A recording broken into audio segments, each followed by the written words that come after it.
जी जी। First मेरी दुकान है 1955 से।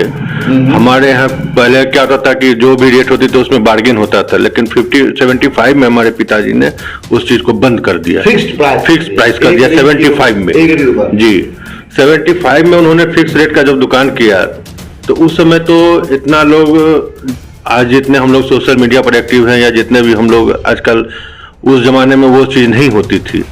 लोग बोला कि कपड़े की दुकान एकदम से कैसे बिकेगा।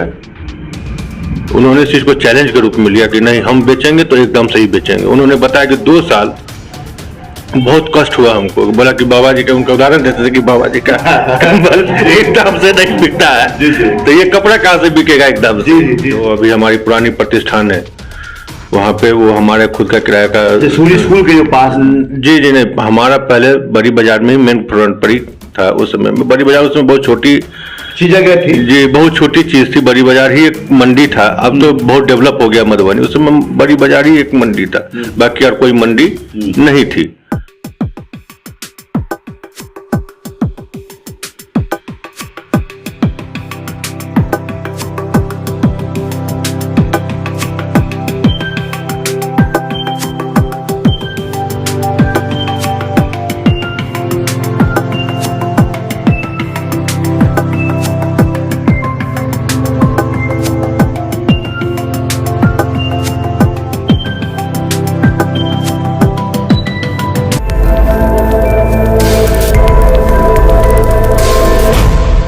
दोस्तों, आप देख रहे हैं हिंदुस्तानी मीडिया। मैं आपके साथ शाहिद कामरान। पेश है कर्मवीर का एपिसोड नंबर 10 और हमारे साथ मौजूद हैं मनीष प्रसाद, जो किसी तारुफ के मोहताज नहीं है। मैं ये बता दूं, झरीलाल अनूठालाल जो मधुबनी का बहुत बड़ा प्रतिष्ठान है, इनके ये प्रोप्राइटर हैं। हम इनसे बात करेंगे।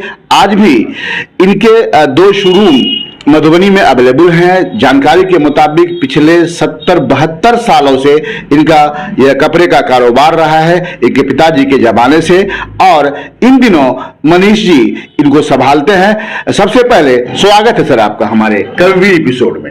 जी बहुत बहुत धन्यवाद आपका, और आपके हिंदुस्तानी मीडिया को बहुत बहुत धन्यवाद जो आपने मुझे यहाँ पर बुलाकर आपने मुझे सम्मानित किया, और आपके तमाम दर्शक और मेरे तमाम ग्राहक को ये आगामी चैती नवरात्र और आने वाले रमजान की हार्दिक हार्दिक शुभकामनाएं। रमजान मुबारक तो शुरू हो गया है। जी जी, तो बहुत बहुत धन्यवाद आपका भी दर्शकों की तरफ से। सर, सबसे पहले मैं चाहूंगा कि जो हमारे दर्शक हैं उनको अपने बारे में, अपने पारिवारिक बैकग्राउंड के बारे में बताएं।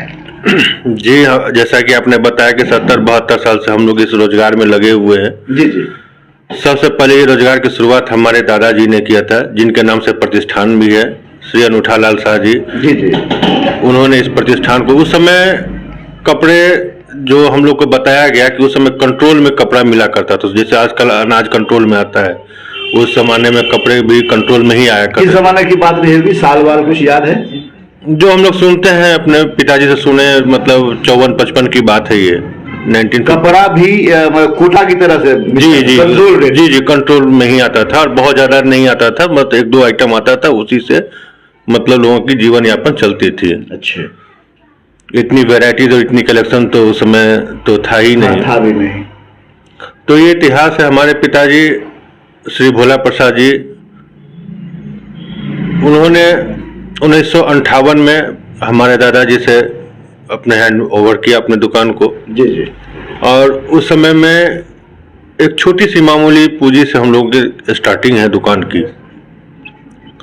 1000 रुपया उस समय सुनते हैं कि 1000। पिताजी के जमाने में? जी जी जी।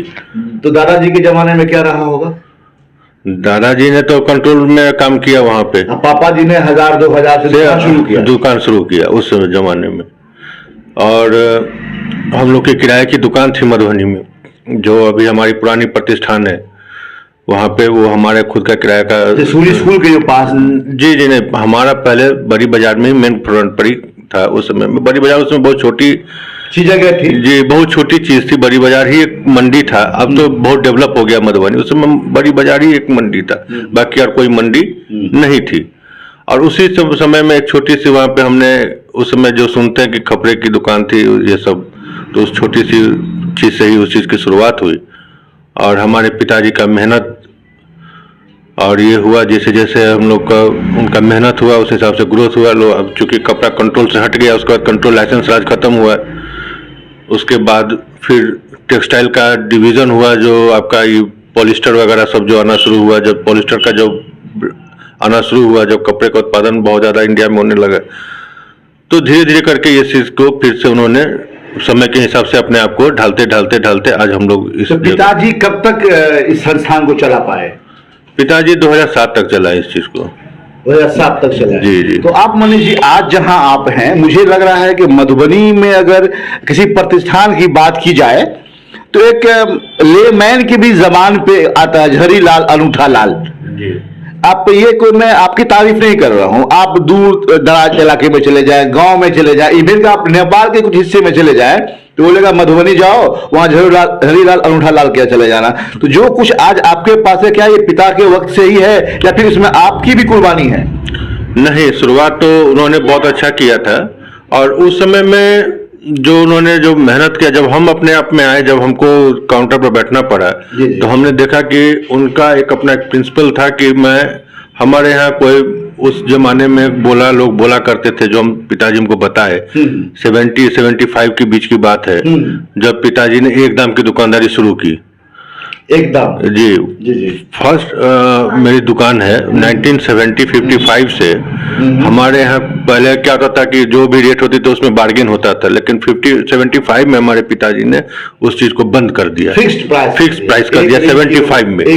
जी 75 में उन्होंने फिक्स रेट का जब दुकान किया, तो उस समय तो इतना लोग, आज जितने हम लोग सोशल मीडिया पर एक्टिव हैं या जितने भी हम लोग आजकल, उस जमाने में वो चीज नहीं होती थी। लोग बोला कि कपड़े की दुकान एकदम से कैसे बिकेगा। उन्होंने इस चीज को चैलेंज के रूप में लिया कि नहीं, हम बेचेंगे तो एकदम से ही बेचेंगे। उन्होंने बताया कि 2 साल बहुत कष्ट हुआ हमको। बोला कि बाबा जी का, उनका उदाहरण देते थे कि बाबा जी का कंबल एकदम से नहीं बिकता है, तो ये कपड़ा कहां से बिकेगा एकदम से। 2 साल बताया कि उन्होंने बहुत स्ट्रगल किया, लेकिन उसके बाद फिर लोग को जब इस चीज को जानकारी हुआ कि नहीं, यहाँ रेट सही है, प्राइस में क्या फायदा है, हाँ रेट क्या है और व्यवस्था क्या है, इनका व्यवहार क्या है, तो वहां से हम लोग फिर से आगे बढ़ना फिर शुरू किए और उसी पैटर्न पर हम लोग चले ही आज तक। तो हमने बोला कि पापा, जब हम 2000 से बैठते हैं, 2000 से हमने, हमारा भी 20 साल 22 साल हो गया मोटा मोटी। तो हमने सजेशन किया, जब हम अपने ऊपर आए तो कुछ होता कि नया पौधा आता है तो कुछ नया बीज लेकर आता है। तो मैंने बोला कि आपका ठीक है, आपका जो था, लेकिन अब आने वाला समय में सिर्फ एक से कम चलेगा नहीं, आपको थोड़ा सा अपने आप को मॉडिफाइड भी करना पड़ेगा। और समय के साथ अब समय आ गया थोड़ा सा और फैंसी युग आ रहा है, तो क्या कि कस्टमर थोड़ा सा आजकल ऑफर खोजता है कि ऑफर क्या आप देना चाहते हैं, नहीं देना चाहते हैं। तो हमने उस चीज को एक क्या कि चलो, एक हमारा फिक्स प्राइस का भी है और कस्टमर चूंकि जो अब बड़ी बड़ी कंपनियां आने शुरू हो गई है और रिटेल मार्केट में बड़ी बड़ी कंपनियां आ गई हैं, तो हम लोग जैसे छोटे मझोले दुकानदार जितने भी हैं, तो उन लोगों का अपना एक आइडियोलॉजी होना चाहिए कि सिर्फ एकदम से अब काम नहीं चलने वाला, अब तो कुछ ऑफर की भी बात होनी चाहिए, क्योंकि मार्केट में बेस में अपने आप को बना के रखना है। तो हमने वहां से ऑफर की शुरुआत की कि नहीं सर, हम लोग जो करते हैं ठीक है, जो हमारा बेस प्राइस है, जो हमारा सब चीज, उसमें कोई समझौता हम लोग नहीं करेंगे, लेकिन कस्टमर को ऐसा लगे कि नहीं, ये हमारी अपनी दुकान है, ये अपनी दुकान की फीलिंग अगर उसको आ जाए तो स्वाभाविक है कि नाम आएगा ही। तो हमने उस चीज को ऑफर के तहत शुरुआत किया कि नहीं ठीक है, आपको जो हम दे रहे हैं सो ठीक है, उसके अलावे जो सीजनली हम लोग का ऑफर होता है वो हमने उस समय उसको इंट्रोड्यूस करना शुरू किया। कि मैं भी आप लोगों को इंट्रोड्यूस करके, अभी हाल ही में हमने आपके मीडिया के थ्रू भी चला था कि हमने थाली सेट और चांदी का 10 ग्राम सिल्वर का भी हमने चलाया था वहां पे, और जिसका प्यार हमको कस्टमर का बहुत मिला। तो मतलब मनीष जी, दादा के बाद पापा, पापा के बाद बेटा, मतलब ये हम कहने में कहीं संकोच नहीं है कि दादा की विरासत को पोता ने इतना बेहतरीन चलाया कि आज वो मॉडर्न, आज के डेट की अगर बात की जाए तो मधुबनी में किसी भी दुकान की बात करें तो मेरी कई बार आपकी दुकान का भी जाना आना हुआ, दौड़ा हुआ है आपसे। मुझे याद है कि कोरोना टाइम में भी मैं मिला था आपसे, अभी कुछ दिन पहले एक फेस्टिवल में मिला था, जब सारे दुकानदार कह रहे थे कि हमारे यहाँ सेलिंग नहीं है, लेकिन आप खुश थे, आप कहा कि हमारे यहाँ सेल हुआ है। इसकी क्या वजह है? ग्राहक आप क्या क्यों आता है? देखिए, हम ये कहना चाहते हैं कि हम लोग नंबर पर नहीं जाते हैं। सबसे बड़ी बात है कि काउंट पर हम लोग नहीं जाते हैं। आज मान लीजिए किसी का नंबर 100 आ रहा है और कोरोना के टाइम में क्या कि सब जीरो पे आ गए थे, मोटा मोटी सबकी दुकानें बंद थी। उसके बाद दुकानें खुली, लोग सशंकित थे, बहुत तरह की बातचीत थी। लेकिन जहां पे जीरो था वहां से मान लीजिए अगर 20 पॉइंट आ रहा है, 22 पॉइंट आ रहा है, 50 पॉइंट आ रहा है, कुछ भी नंबर तो आ रहा है ना, तो उसको हमने पॉजिटिव लेकर चला कि नहीं, अब जो परिस्थिति है, जो आ रहा है वो वेलकम है और उसी को हमको और आगे करके ले जाना। इस कोरोना के बाद कस्टमर जो हमारे पास आए उसको हमने और सॉफ्ट कर दिया अपने आप को कि नहीं, उनके सोशल डिस्टेंस का भी हमने ख्याल रखा। कोरोना के बाद जो दुकानें खुली, उसके अलावा उनको पूरा हर एक चीज मुहैया कराया, सैनिटाइजर से लेकर मास्क, सारी फैसिलिटीज दी। और कस्टमर बोले कि नहीं, यहाँ पर हम लोग को शॉपिंग करने में कोई दिक्कत नहीं, यहाँ हर एक चीज के थ्रू हम लोग को, यहाँ हम लोग को कोई आपत्ति नहीं होगी। तो हम लोगों ने नंबर पर नहीं जाना है कि नंबर पर क्या आ रहा है, कि हमारा स्कोर क्या आ रहा है, मार्केट में क्या स्कोर है, उसमें मुझे नहीं जानना है। मेरा जो अपना कस्टमर बेस है, जो हमारा अपना खुद का जो कस्टमर बेस है, एक हमने सोचता है, हमारा पॉलिसी क्या है कि एक कस्टमर को हमने संतुष्ट किया तो वो 2 ग्राहक को लेकर आएगा। बस यही मैं जानना चाह रहा था एक्चुअली। जैसे अभी आपने कुछ दिन पहले चांदी का सिक्का दिया, प्लेट का ऑफर दिया था, तो मैं जो यहाँ तक जानता हूँ कि मनीष प्रसाद करते क्या है, उनका जो स्टाइल है, जो उनका दुकानदारी का जो स्टाइल है, हालांकि बड़ी प्रतिष्ठान आपकी है, लेकिन आप हर फेस्टिवल में कुछ ना कुछ ऑफर दे देते हैं। अब जैसे सामने रमजान है, स्वाभाविक है कि आपके हर बिरादरी के लोग, खासकर मैं देखता हूँ शादी लगन का जो लोग खरीदता है, हर तरह के कपड़े भी रखते हैं आप हैं, उन लोगों के लिए क्या स्पेशलिटी होगी? देखिए, रमजान का भी हम लोग तैयारी कर रहे हैं। हमारे यहाँ ऑफर रमजान का भी आ रहा है। आगामी 22 या 23 से रमजान स्टार्ट होगा।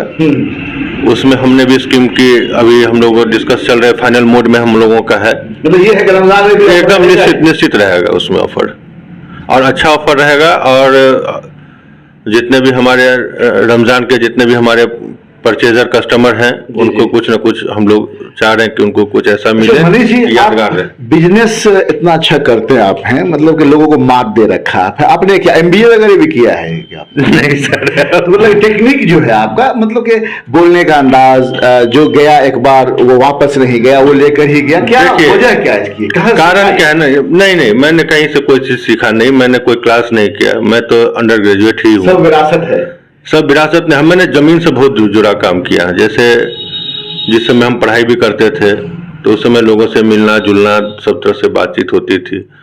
तो हमको खुद से रिलेशन बनाना कस्टमर को, कि कैसे रिलेशन बनाना, या जिससे भी हम मिलते हैं तो उससे अपना हार्दिक रहता है कि आप हमारे नाम पर आए, लेकिन पर्सनली आप मुझे जाने कि मैं मनीष हूँ।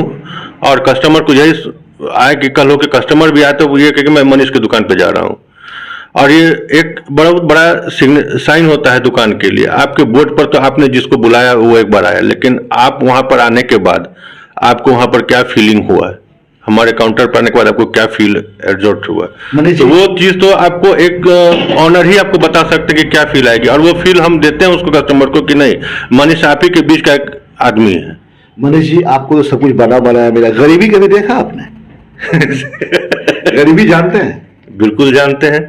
हम तो इतनी बड़ी प्रतिष्ठान है, मधुबनी का नंबर 1 प्रतिष्ठान है, आज भी आप 2 प्रतिष्ठान के मालिक हैं। झरीलाल को देखिए, हर दिन का रात होता है, हर रात के बाद फिर दिन होती है। आपने गरीबी कहाँ देख लिया? मैं बता रहा हूँ, मैं उसी बात पर आ रहा हूँ। एक फेज आया था हम लोगों का आपसी, हमारे जो पारिवारिक अंतर कला है जी, हर परिवार की बात है। तो जो हमारी पुरानी प्रतिष्ठान थी, जो आप देख रहे हैं बड़ी बाजार में, वो हमारे पिताजी का बनाया हुआ सब चीज था। और वहां पर से चूंकि फैमिली मैटर्स इश्यूज आ गई, हम लोगों को वो दुकान छोड़ना पड़ा। वो दुकान छोड़ने के बाद हम लोग कहीं और शिफ्ट हुए काम करने के लिए। आप इतना ही समझ लीजिए कि जो आदमी गद्दी पर आप बैठे हुए कुर्सी पर, आपको कुर्सी से उतार दिया जाए तो क्या गति होगी, क्या गुजर सकता है जी। तो वो समय भी हम लोगों ने देखा था उस चीज को। और उसी समय हमारे पिताजी भी बीमार पड़ गए, माताजी बीमार पड़ गए, दोनों नेफ्रोलॉजी, किडनी के प्रॉब्लम, सरवाइव नहीं करना, जो भी हमारी जमा धन थी, समझिए इलाज में हम लोगों ने बहुत, मतलब इंडिया का कोई भी ऐसा हॉस्पिटल नहीं था जो हम लोग नहीं दरवाजा खटखटाया।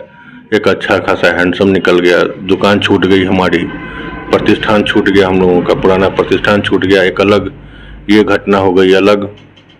वो फेज था हमारा, एक ऐसा फेज आया था कि हम बहुत लड़खड़ा गए थे। मतलब ये कहा जा सकता है मनीष जी कि आज जो चमक दमक दिख रहा है लोगों को, इसके पीछे भी काफी दर्द है। जी, मैं तो पहले ही बोला कि दिन के साथ एक रात होता है और हमने हिम्मत नहीं हारा, बस यही हिम्मत नहीं हारा। बहुत बड़ी बात है। हमारे दर्शकों को भी अंदाजा नहीं रहा होगा कि मनीष जी जो जिस जहरीलाल और उठलाल की बात करते हैं, जहां मेरे ख्याल से आज भी लोगों को बहुत मतलब मैं अभी जहाँ पे प्रतिष्ठान कर रहा हूँ वो मेरा पहले आवास हुआ करता था, और हमने जब वहाँ पे दुकान बनाया, ये दुकान हमने बनाई 2009-10 में, तो लोगों ने बोला कि ये गली में कैसे दुकान चलेगा।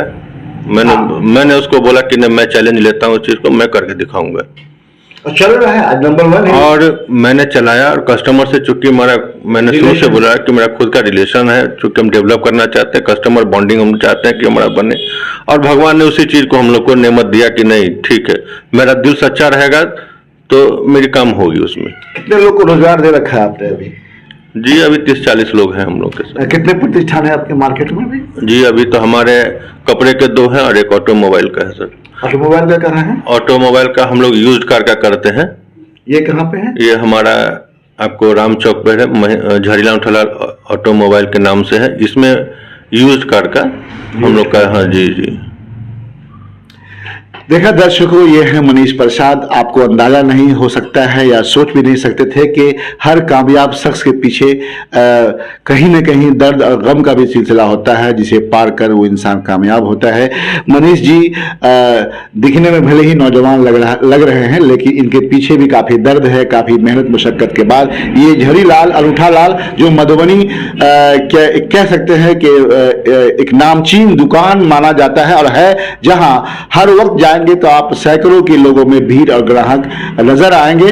उन्हीं के ये ऑनर हैं, प्रोप्राइटर हैं। इनसे इसलिए बुलाया मैंने ताकि आप इसे जान भी सकें और इनके यहाँ जो फैसिलिटीज है इनका फायदा भी उठाए। आखिर में सर, आप हमारे दर्शकों को क्या कहना चाहेंगे? आप